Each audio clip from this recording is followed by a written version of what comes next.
आगाज वजीर आजम के अहम इकदाम के साथ वजीर आजम इमरान खान ने कल पेंडोरा पेपर्स की तहकीकात का ऐलान किया। आज आला सतह का इंक्वायरी सेल बनाने का फैसला कर लिया। वजीर कानून को तहकीकाती सेल के TORs बनाने का टास्क सौंप दिया गया। अब ये सेल कैसे काम करेगा इसकी थोड़ी सी तफसील आपको बताते हैं। केसेस नौइयत के लिहाज से नैब, FIA और FBR के हवाले किए जाएंगे। कार्रवाई का फैसला तहकीकाती सेल की रिपोर्ट आने पर किया जाएगा। अब्बास शब्बीर इसी पर रिपोर्ट करेंगे। ऑफशोर कंपनियों का नया आलमी तहलका, वजीर आजम की जेर सदारत अहम मुशावरती बैठक, पेंडोरा लीक्स की तहकीकात के लिए आला सतह का सेल बनाने का ऐलान। इजलास में वजीर आजम को लीक्स पर इब्तदाई रिपोर्ट पेश। वज़रा और अटार्नी जनरल पर मुश्तमिल कमेटी ने पेंडोरा पेपर्स में नामजद पाकिस्तानी शख्सियात से मुताल्लिक ब्रीफिंग दी। इमरान खान की वजीर कानून को तहकीकाती सेल के TORs बनाने की हिदायत। FIA, FBR और नैब का ताउन हासिल होगा। कंपनियों के कानूनी होने या ना होने का सुराग लगाया जाएगा। वजीर इत्तलात फवाद चौधरी का ट्विटर पैगाम में कहना है, पेंडोरा लीक्स में शामिल तमाम अफराद से जवाब तलबी होगी और सारे हकायक कौम के सामने लाए जाएंगे। जबकि वजीर मुमलिकत फरूख हबीब ने अपने ट्वीट में यह भी बता दिया कि किसका केस नैब, किसका FIA और किसका मामला FBR के पास जाएगा। वजीर दाखिला शेख रशीद कहते हैं, पेंडोरा पेपर्स खोदा पहाड़ निकला चूहा की मिसाल साबित हुआ। वजीर आजम के बयान के बाद सबको चुप लग गई है। लीगी रहनुमा तलाल चौधरी ने पेंडोरा लीक्स में नाम आने वाली शख्सियात से मुस्ताफी होने का मुतालिबा कर दिया। पेंडोरा पेपर्स में कुछ नया नहीं है। वफाकी वजीर दाखिला शेख रशीद की प्रेस कॉन्फ्रेंस, कहा वजीर आजम ने तहकीकात का ऐलान करके सबको खामोश करा दिया है। पेंडोरा बॉक्स क्या निकला? टेंट है, फिश है, क्या है? खेड़ा पहाड़ निकला चूहा, ये नाम तो पहले भी चल रहे थे। मेरा ख्याल है इमरान खान के बयान ने सबके मुंह चुप कर दिए। उसने कहा किसी को नहीं छोड़ेंगे जो होगा, और उसने कहा ये 700 के 700 लोग, इनको इन्वेस्टिगेट किया जाएगा। Good enough. वजीर इत्तलात फवाद चौधरी ने कहा, पेंडोरा लीक से करप्शन के खिलाफ PTI के बयानिए की तायीद हुई। असल में जो कुछ भी है, पैनामा हो या ये पेंडोरा हो, ये तो वज़ीर आज़म के इस मौक़िफ़ को तक़वियत देते हैं और एक आलमी मुहिम की ज़रूरत है इस दिन सरगर्मियों को रोकने की। लीगी रहनुमा तलाल चौधरी ने मुतालबा किया कि पेंडोरा पेपर्स में जिन अफराद का नाम आया है उनको बरतरफ किया जाए। इमरान खान जो है वो यहाँ पर भी उसी तरह का बेहतरीन यू टर्न लेंगे जैसे कि उन्होंने बाकी चीजों पे लिया। हमें तो वो कहते थे पहले उतर जाओ, फिर तलाशी दे दो, अगर कुछ नहीं निकलेगा तो वापस सीट पे बैठ जाना। तो ये जो 6-7 लोग उनके इर्द गिर्द हैं, ये इनको उतार देना जी। राना सनाउल्लाह कहते हैं, इमरान खान की टीम पहले चीनी, गंदम और पेट्रोल चोरों पर मुश्तमिल थी। अब उनकी टीम पर ऑफशोर कंपनियों का भी ठप्पा लग गया। ऑफशोर कंपनियों का शोर एक बार फिर तूफान बर्पा किए हुए है। पेंडोरा पेपर्स को अब तक की सबसे बड़ी लीक करार दिया जा रहा है। माजी के स्कैंडल से मुवाजना अगर करें तो साल 2013 में ऑफशोर लीक्स सामने आई, जिसमें तकरीबन 260 गीगाबाइट्स डाटा और 25 लाख फाइल्स थीं। पनामा पेपर्स ने 2016 में तहलका मचाया। उसमें 2.6 टेराबाइट्स डाटा और 1 करोड़ 15 लाख फाइलें थीं। 2017 में पैराडाइज पेपर्स सामने आए, जो 1.4 टेराबाइट्स डाटा और 1 करोड़ 34 लाख फाइलों पर मुश्तमिल थे। पेंडोरा पेपर्स की अगर बात करें तो पेंडोरा पेपर्स का डाटा 2.94 टेराबाइट्स बताया जा रहा है और इसमें 1 करोड़ 19 लाख फाइलें शामिल हैं। पेंडोरा की फाइलों का तज्जिया अगर किया जाए तो इसमें तकरीबन 64 लाख से ज्यादा दस्तावेजात, 29 लाख से ज्यादा तस्वीर, 12 लाख ईमेल्स, 4,67,000 स्प्रेडशीट्स और 8 लाख दीगर फॉर्मेट्स की दस्तावेजात शामिल हैं। 14 ज़राए से हासिल करदा इन फाइलों की तहकीकात 117 मुल्कों के 600 सहाफ़ियों ने की हैं। ICIJ के मुताबिक ऑफशोर कंपनीज की दौलत का हतमी तखमीना तो नहीं लगाया जा सकता, लेकिन अंदाज़ा है कि ये रकम 56 खरब से लेकर 320 खरब डॉलर तक हो सकती है। IMF का कहना है कि ऑफशोर कंपनियां बनाकर दुनिया भर में सालाना 600 अरब डॉलर तक टैक्स बचाया जाता है।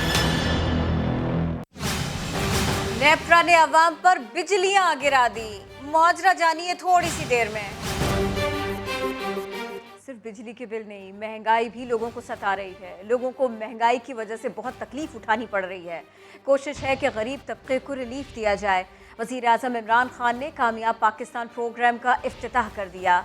कहा, हमारा निज़ाम एक छोटी सी एलीट क्लास को सपोर्ट करता है। चीन ने रियासत मदीना का मॉडल अपनाया और निचले तबके को उठाया, यूं अपना मकाम बनाया। महंगाई की वजह से हमें पता है कि नीचे लोगों को तकलीफ है। इंशाल्लाह अब आने वाले दिनों में हम एहसास का अपना टारगेटेड सब्सिडीज का प्रोग्राम लेके आ रहे हैं और इससे हम निचले हाउस होल्ड्स को 40% को डायरेक्ट सब्सिडी देंगे उनको। दूसरा, आने वाले दिनों में जब सप्लाई का ये जो प्रॉब्लम्स कम होंगे तो इंशाल्लाह कमोडिटी की कीमत दुनिया में जब नीचे आएंगी तो फिर भी हमारे मुल्क में भी नीचे आ जाएगी। हमारा जो सिस्टम बन चुका है वो सारा एलीट के लिए बन चुका है। कर्जे हैं तो पैसे वाले लोगों के लिए, घर बनाएंगे तो पैसे वाले लोग। तालीम का निजाम ले लें, छोटे से तबके को आप इंग्लिश मीडियम पढ़ा कर नौकरियां उनको दिलवा दें, बाकी जो आपकी अवाम है वो बेचारी ऊपर ही नहीं आ सकती। एजुकेशन अपार्थाइड जो मदीना की रियासत में हुआ था, पहले उन्होंने फलाई रियासत बनाई थी। जिस कौम में इंसानियत होती है अल्लाह की बरकत आती है उसके ऊपर। एक तरफ हिंदुस्तान, दूसरी तरफ चाइना।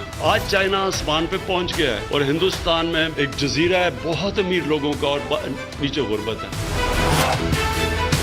चाइना ने असल में मदीना का मॉडल फॉलो किया, उन्होंने नीचे से तबके को ऊपर उठाया। पहली दफा पाकिस्तान की तारीख में हमने कोर्स सिलेबस एक बनाया और कितनी आवाजें आ रही हैं इसको ऑब्जेक्ट करने के लिए। शर्म नहीं आती इन लोगों को। नाइंसाफी का सिस्टम है, उसके बाद भी गवर्नमेंट कह रहे हैं जी पीछे लेके जा रहे हैं लोगों को। जब तक हम फंडामेंटली हमारा माइंडसेट चेंज नहीं होता, माशरा ऊपर नहीं जा सकता। वज़ीर आज़म इमरान खान तो महंगाई के मारों को रिलीफ देने की बात कर रहे हैं, लेकिन नेपरा ने अवाम पर बिजलियां गिरा दी हैं। बिजली की कीमत में पूरे साल के लिए ₹1.72 इजाफा कर दिया गया। सार्फिन पर 90 अरब रुपए से जायद का इजाफी बोझ पड़ेगा। इस्लामाबाद से वहाब कामरान की रिपोर्ट देखिए। पेट्रोलियम मसनूआत और LPG की कीमतें बढ़ाने के बाद भी हुकूमत की तसल्ली न हुई। रही सही कसर पूरी करने के लिए अवाम को बिजली का जोरदार झटका भी दे डाला। बिजली की कीमत में एक साल के लिए ₹1.72 इजाफा नेपरा ने नोटिफिकेशन जारी कर दिया। अथॉरिटी का कहना है कि माली साल 2019-20 और 2020-21 की 3 सहमाही एडजस्टमेंट्स की मद में बिजली महंगी की गई। फैसले के बाद बिजली की औसत कीमत ₹16.44 से बढ़कर ₹18.16 फी यूनिट हो गई। फैसले से बिजली सार्फिन पर 90 अरब रुपए से जायद का इजाफी बोझ पड़ेगा। फैसले का इत्तलाक 300 यूनिट से जायद इस्तेमाल करने वालों पर होगा, जो कुल सार्फिन का 80% बनते हैं। नेपरा के मुताबिक 1 अक्टूबर से नोटिफिकेशन पर अमल दरामद भी शुरू हो चुका है। कराची वालों के लिए अलबत्ता अच्छी खबर ये है कि इलेक्ट्रिक के सार्फिन इस झटके से महफूज रहेंगे। वहाब कामरान, समा, इस्लामाबाद। ऐसे में नून लीग ने बिजली की कीमत में इजाफे को हुकूमती करप्शन और नाअहली का ताज़ा जुल्म करार दे दिया। शहबाज शरीफ का कहना है कि कभी महंगी LNG तो कभी ओवर बिलिंग के जरिए अवाम की जेब काटी गई। हमजा शहबाज बोले, अवाम इलेक्शन में तहरीक इंसाफ को समंदर में गर्क कर देंगे। बिजली महंगी करना हुकूमती करप्शन और नाअहली का ताज़ा जुल्म है। अपोजिशन लीडर शहबाज शरीफ की हुकूमत पर सख्त तनकीद। एक बयान में कहा, अवाम पर महंगाई, बिजली, गैस और पेट्रोल की कीमतों में इजाफे की मुसलसल बिजलियां गिराई जा रही हैं। कौम और मईशत को तबाही की दलदल में धकेला जा रहा है। LNG की दरामद में ताखीर करके महंगी बिजली से कौम की जेब काटी जा रही है और किसी मुजरिम को पकड़ा नहीं गया। पंजाब असेंबली में अपोजिशन लीडर हमजा शहबाज भी वफाकी हुकूमत पर बरसे। कोट मिठन राजनपुर में खिताब करते हुए कहा, अवाम मौजूदा हुक्मरानों को मुआफ नहीं करेंगे। रोजगार छीनने वालों को, अवाम को, महंगाई की भट्टी में झोंकने वालों को, जिन्होंने पाकिस्तानी अवाम के साथ धोखा किया है, 2023 में अवाम शेर को कामयाब कर कर इस PTI के अजाब को समंदर में गर्क कर देगी। हमजा शहबाज ने इल्जाम लगाया कि हुकूमत ने जनूबी पंजाब के लिए नौकरियों का कोटा भी रोक दिया है। अमरीकी डॉलर पाकिस्तानी रुपए को फिर आंखें दिखाने लगा। इंटरबैंक में तगड़ा होकर तारीख की बुलंद तरीन सतह ₹170.80 का हो गया। ओपन मार्केट में डॉलर ₹172.50 में फरोख्त होता रहा। तिजारती खसारे ने डॉलर की तलब बढ़ा दी है। सितंबर में तिजारती खसारा $4 अरब से जायद रहा। स्टेट बैंक के डाटा के मुताबिक सितंबर में दरामदात का हजम 6 अरब 48 करोड़ डॉलर्स और बरामदात 2 अरब 38 करोड़ डॉलर्स की हुई। सितंबर 2020 की निस्बत सितंबर 2021 के तिजारती खसारे में 70% इजाफा रिकॉर्ड किया गया। और IMF की कड़ी शराइत के बायस कामयाब पाकिस्तान प्रोग्राम के हजम में कमी करना पड़ी। पहले 2 साल 1400 अरब में से 228 अरब रुपए के कर्जे जारी हो सकेंगे। शकील अहमद की रिपोर्ट। IMF की कड़ी शराइत कामयाब पाकिस्तान प्रोग्राम पर भी असरअंदाज। प्रोग्राम का हजम 1600 अरब रुपए से कम होकर 1400 अरब रुपए पर आ गया। कर्जों का माहाना हदफ 45 अरब से कम करके 10 अरब कर दिया गया। पहले माली साल 90 से 100 अरब रुपए, जबकि इब्तदाई 2 साल में 228 अरब रुपए के कर्जे ही जारी हो सकेंगे। हुकाम वजारत खजाना ने तस्दीक कर दी। हुकूमत अगले 2 साल में कर्जों पर 37 अरब रुपए की सब्सिडी देगी। कर्ज के हुसूल के ख्वाहिशमंदों को रजिस्ट्रेशन के लिए शनाख्ती कार्ड 5771 पर SMS करना होगा। स्क्रूटनी के लिए नादरा की डिजिटल पोर्टल भी कायम। सस्ता घर स्कीम के तहत 27 लाख का आसान कर्जा मिलेगा। छोटे कारोबार और स्टार्टअप्स के लिए 5 लाख रुपए, जबकि 12.5 एकड़ तक वाले किसान को फी फसल 1.5 लाख रुपए बिला सूद कर्जा मिलेगा। ज़रूरी मशीनरी के लिए 2 लाख रुपए कर्जा दिया जाएगा। टेक्निकल ट्रेनिंग, नौजवानों के लिए स्किल बेस्ड स्कॉलरशिप, सेहत कार्ड भी प्रोग्राम में शामिल। कारोबार, फसल, घर के लिए कर्ज लेने के लिए माहाना फैमिली इनकम 50,000 लाजमी करार दी गई है। हुकूमत बैंकों को 50% रिस्क शेयरिंग गारंटी देगी। 2 साल में तकरीबन 10.5 लाख, जबकि 5 साल में 37 लाख घराने मुस्ताफिद होंगे। शकील अहमद, समा, इस्लामाबाद। खबरों में आगे देखिए बाऊजी की तीसरी एंट्री।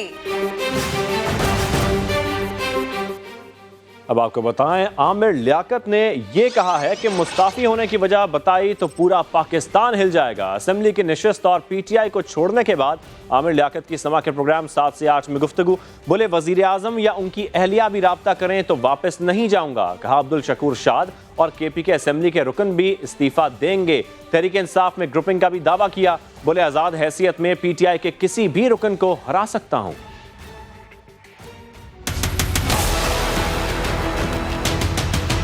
2 इस्तीफे और हैं। अब्दुल शकूर शाह साहब अब वो कौमी असेंबली से मुस्ताफी हो रहे हैं और एक खैबर पख्तूनख्वा से कौमी असेंबली के रुकन है, उनका नाम मैं नहीं बता सकता। 3 अरकान हो जाएंगे। मैं असल में वजह आपको इसलिए पूरी नहीं बता सकता कि वजह इतनी खतरनाक है कि अगर मैं बता दूं तो पाकिस्तान दहल कर रह जाए। पाकिस्तान दहल कर रह जाए। कराची में नजरअंदाज किया जाना, ना पूछना, ना बुलाना। उस आदमी को जो कराची में आप बोले तो 25 दिन के अंदर कराची को पलट के रख दूं। कराची में आप कौन करेगा रब्ता? इमरान इस्माइल इंटरपास गवर्नर, या अली जैदी जिनका अपना ग्रुप है, या फैसल वाडा जिन पेंडोरा बॉक्स में निकले? कौन करेगा रब्ता? क्यों यहाँ करप्ट लोगों को नहीं पकड़ रहे? क्यों करप्ट लोग? शौकत तरीन क्यों बैठा हुआ है पेंडोरा बॉक्स के पास? क्यों है फैसल वाडा? क्यों हम नवाज शरीफ के लिए कहते थे निकाल दो नवाज शरीफ को बाहर, कि नाम आया पनामा में? तो जिनके नाम आए उनको हटाएं, उनको बाहर करें। करप्ट लोग क्यों हैं? बर्बाद कर दिया है इन सब ने मिलकर। मेरा शहर है, मेरे लोग हैं, एक जिस हल्के से बोले हरा दूंगा उनको आज़ाद। मुझे ये मसला ही नहीं। इमरान खान को मैं कभी जिंदगी भर नहीं छोड़ सकता और छोड़ूंगा भी नहीं। जो हुआ है उसके बाद छोड़ूंगा भी। बुशरा भाभी राब्ता करें, कोई भी करे। जब बुशरा भाभी मेरे इतने एहतराम के काबिल है कि माँ का दर्जा रखती हैं, अगर वो भी इस वक्त राब्ता करें मैं वापस से। मैं PTI छोड़ चुका, मैं अब कहीं नहीं जाता। रीज़न ऐसा है कि जैसे जिस पर ट्रीजन का केस चले, रीज़न ऐसा है। लंदन में बैठे नवाज शरीफ को पाकिस्तान में तीसरी बार वैक्सीन की एंट्री हुई।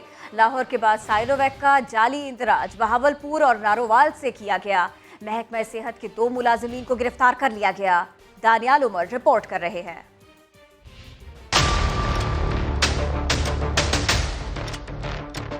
पहले लाहौर, फिर नारोवाल और फिर बहावलपुर। नवाज शरीफ के शनाख्ती कार्ड पर बार बार जाली एंट्रियां। तीसरी बार साइनोवैक वैक्सीन का जाली इंदराज किया गया। जालसाजी हुई बहावलपुर के खैरपुर टामेवाली में बने सेंटर पर।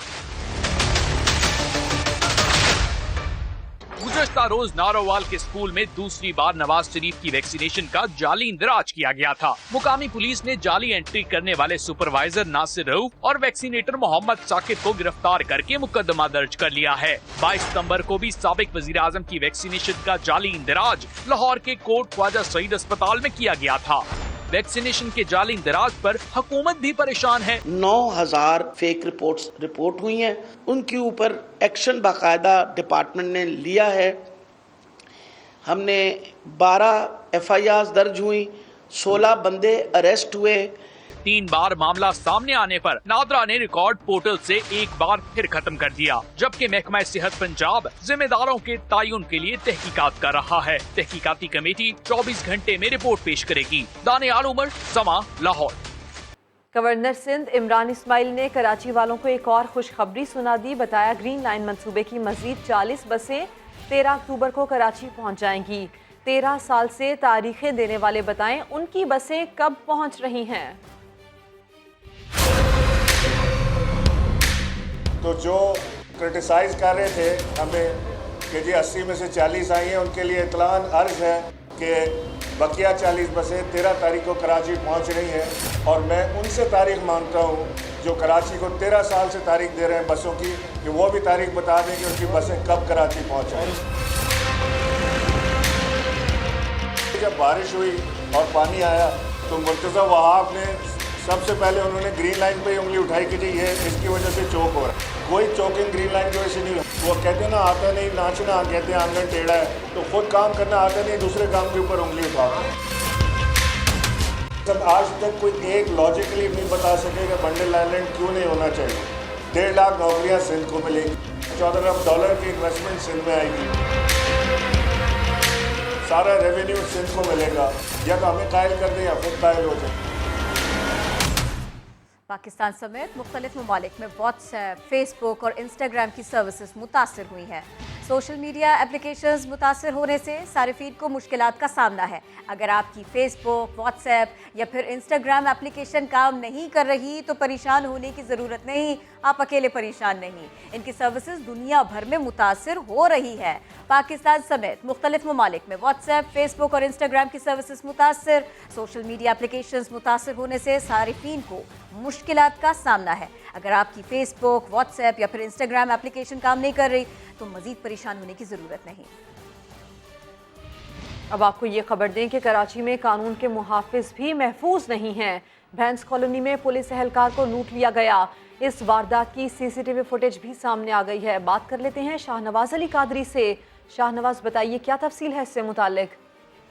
देखिए, बिल्कुल ये वाकया आज दोपहर भैंस कॉलोनी रोड नंबर 8 के करीब पेश आया है, जब एक पुलिस एहलकार बैंक से रकम लेकर निकला था। जैसे ही वो अपने घर के करीब पहुंचा है तो उसको मुल्जमान की जानिब से लूटा गया है। वाकई की जो सीसीटीवी फुटेज है वो मंजर यहाँ पर आ गई है। फुटेज में आप देख सकते हैं कि 4 मुल्जमान हैं जो शहरी को लूट रहे हैं। जो पुलिस का ये कहना है कि एहलकार है जिसके पास अपना 9mm का जो पिस्टल भी मौजूद था, मुल्जमान वो भी। शाहनवाज, तफसील के लिए आपका शुक्रिया।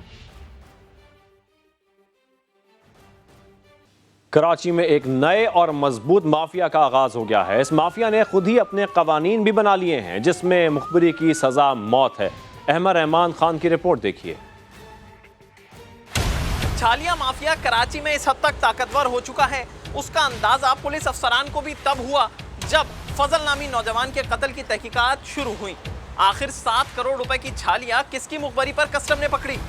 इस मुखबर का पता लगाने के लिए भी माफिया ने बड़ा अनोखा रास्ता इख्तियार किया। सीटीडी के अफसर राजा उमर खिताब की ज़बानी ही सुनते हैं। छालिया माफिया के लोग हैं, जिसमें इमरान मसूद है, हबीबुल्लाह है जो कोयटा में होता है, इस तरह के 5-6 लोग हैं नारगुल टाइप। इनका एक जिरगा हुआ, उसमें उन्होंने कहा कि देखेंगे ये हमारे खिलाफ मुखबरी किसने की है। तो उन्होंने किसी अपने ज़राए से कस्टम इंटेलिजेंस के जो एहलकार थे जो इसमें काम कर रहे थे, उनकी उन्होंने कॉल डिटेल निकलवाई। कॉल डिटेल में उनको पता चला कि इसमें एक मट्टा नाम का लड़का था, जो वो भी पुलिस का इन्फॉर्मर था, फजल का दोस्त था। ये काम उसने करवाया। इन्होंने क्या किया कि इस वकूए से 2 हफ्ते पहले न्यू कराची के इलाके से, जहाँ से सीसीटीवी फुटेज भी हमें मिली, होटल पे बुला के उस मट्टा नाम के लड़के को उठाया, उसको ले जाके अपनी जगह पे लेके गए। वहाँ से उससे जाके पूछ-गुछ की, उसका बयान शान लिया। जब उसका बयान लिया तो उसने बताया कि ये काम जो है ये फजल ने करवाया, मैंने नहीं करवाया। माफिया ने मुखबर का तो पता कर लिया था, अब तलाश थी काम करवाने वाली। यहाँ फौजिया का किरदार बहुत अहम है, क्योंकि फौजिया पुलिस एहलकार तो नहीं थी, लेकिन वो पुलिस की कई रेड्स में वर्दी पहनकर शरीक हो चुकी है। ये जो फौजिया लड़की इसके अंदर है, वो इनके लिए एज ए लेडी कांस्टेबल, जबकि वो प्राइवेट है, वो काम करती थी रेड के। उसी ने उस्मान शाह को इनसे मिलवाया। इस कहानी का दूसरा अहम किरदार उस्मान शाह है, जो खुद को मेजर उस्मान शाह कहलाता था। इस जाली शख्स ने साबिक SHO हारून कुराई को मुतासिर किया और उसको अपने साथ काम करने के लिए रजामंद कर लिया। अब उस्मान शाह ब्लैक वीगो में आता था, उसके हाथ में वॉकी टॉकी भी होती थी, 3-4 लोग भी इसके साथ होते थे। तो ये SHO साहब को उन्होंने भरम ये डाल दिया कि जी ये मैं किसी बड़े इदारे का बड़ा अहम अफसर हूँ। उसकी दोस्ती थी हारून कुरैशी के साथ और लड़की फौजिया के साथ। इन लोगों ने फिर बैठ के मैं प्लानिंग की और इमरान मसूद वगैरह जो शालिया के लोग थे उनसे उस्मान शाह का लिंक था। तो उन्होंने कहा कि हम उसको उठा लेते हैं और उठा कर उसको हम डिस्पोजल कर देंगे। छालिया माफिया के कारिंदे ने शनाख्त और नाम ना जाहिर करने की शर्त पर हमें इस धंधे के बारे में बहुत कुछ बताया। ये भाई छालिया काम बहुत बड़ा है, ये कोई लाखों का नहीं अरबों रुपए का काम है भाई। और अगर बलोचिस्तान से जब निकलती है ना, और बस ना पूछे भाई, पूरे रास्ते पैसे देते देते कराची पहुंचती है। बड़े बड़े लोग पैसे लेते हैं इसमें, पुलिस भी लेती है और भी लोग हैं। जिसमें पहले डीजल की स्मगलिंग थी वो अब तकरीबन मेरे ख्याल में ऑलमोस्ट ख़त्म हुई हुई है। तो उसके बाद ये जो लोग डीजल और पेट्रोल का काम करते थे अब वो छालिया माफिया के साथ काम करते हैं। शहर में 13 बड़े और 50 से ज्यादा छोटे कारखाने मौजूद हैं जहां छालिया की कटाई से लेकर उसकी पैकिंग तक का काम किया जाता है। पुलिस हुक्काम का कहना है कि 25 से ज्यादा अफराद पर मुश्तमिल ये गिरोह है जो कि छालिया की स्मगलिंग में मुलव्विस है, जिसके कुछ साथी कोयटा और कुछ कराची में मुकीम हैं। कैमरामैन सनाउल्लाह के साथ अमर रहमान खान, समा, कराची। उमर शरीफ की नमाज जनाजा न्यूरमबर्ग जर्मनी की मकामी मस्जिद में अदा कर दी गई। मैयत को बुध की सुबह पाकिस्तान लाया जाएगा। अब्दुल्ला शाह गाजी के मज़ार के अहाते में तदफीन के लिए तैयारियां की जा रही हैं। कराची में उमर शरीफ की नमाज जनाजा मौलाना बशीर फारूकी पढ़ाएंगे। उमर शरीफ का सफ़र आखिरत न्यूरमबर्ग सिटी की तुर्क मस्जिद में नमाज जनाजा अदा कर दी गई। अल्लामा अशरफ कादरी ने इमामत की। नमाज जनाजा में पाकिस्तानियों के अलावा दीगर मुल्कों के शहरियों ने भी बड़ी तादाद में शिरकत की। उमर शरीफ की मैयत पाकिस्तान लाने के लिए तैयारियां मुकम्मल कर ली गई हैं। उनके बेटे जवाद उमर ने प्रोग्राम 7 से 8 में बताया कि तदफीन बुध की शाम तक होगी। जज़्ज़े खाकी उनका जो है वो वेडनेसडे मॉर्निंग को आ रहा है और जो उनका नमाज जनाजा है वो Umar Sharif Park Clifton Block 2 near Ziauddin Hospital वहाँ पर होगा 3 बजे दोपहर को। और उसके बाद हम अब्दुल्ला शाह गाजी रहमतुल्लाह अलैह के मज़ार पे जाएंगे तदफीन के लिए। उमर शरीफ ने वसीयत की थी कि उन्हें अब्दुल्ला शाह गाजी के मज़ार में ही सुपर्द खाक किया जाए। मज़ार के अहाते में उमर शरीफ की तदफीन के लिए तैयारियां की जा रही हैं। कॉमेडी किंग उमर शरीफ का इंतकाल 2 अक्टूबर को जर्मनी में हुआ था। उमर शरीफ की वफात पर डॉक्टर तारिक शहाब और अदाकारा रीमा ने गहरे रंजो गम का इजहार किया है। बावजूद सारी कोशिशें हुई वो अमेरिका अपने इलाज के लिए नहीं पहुंच पाए। डायलिसिस के बाद अचानक उनकी तबीयत बिगड़ गई और उनका हार्ट आस्ते आस्ते स्टॉप हो गया।